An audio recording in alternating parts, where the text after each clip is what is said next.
in the heartland. That in essence is it. I can answer questions. One person said to me, well, what about debate? And the truth is there's very little debate on the floor of the Congress anymore.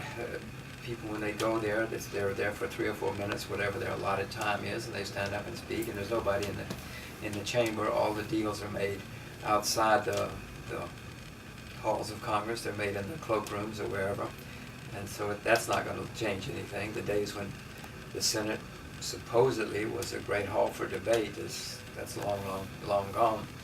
Most of the stuff you see in the congressional record is just written and put into the congressional record rather than actually, there's no reality. If people were worried about what the senator said, well, it'd be much better to have it on the computer, because then I can look at it at any time. If I want to, I know Betty Ann watches C-SPAN, but if you want to watch somebody on C-SPAN, you have to watch it at 3:13 when he or she is on. But if it were all on the computer, you could look at it at any time. You could wake up in the middle of the night and go say, let's see what my senator said today. And you could see it. So electronics or technology has come a long, long way, and it's going to come a lot. It's going to go a lot further in the next 15, 20 years. So it's a very conceivable thing. In fact, it's most practical and logical if we were setting up to do this sort of thing today. So what happens when you, we all know that when you're trying to broker a deal or you're trying to work out the details of some type of legislation or anything in politics, that you have compromise. And so you've got to be able to sit down and talk with the people who are totally opposed to your idea and figure out where you can come to some middle ground. So how does that happen in that type of, give and take?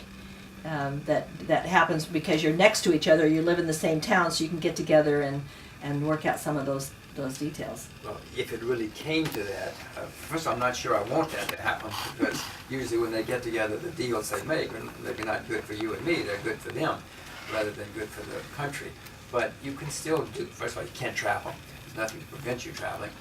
Second, with technology today, I mean, if you speak to 19-year-olds, they're much more accustomed to talking to their friends on a screen rather than person to person. In fact, many kids these days are computer-centric, if you will. I'm not saying it's good or bad, but whether we like it or not, that's the future. And we can certainly do that. I don't know if even things like Skype, you may have been exposed to Skype. I speak to my mother and my in-laws by Skype. I happen to live in Singapore these days, and my 2-year-old thinks that's how you speak.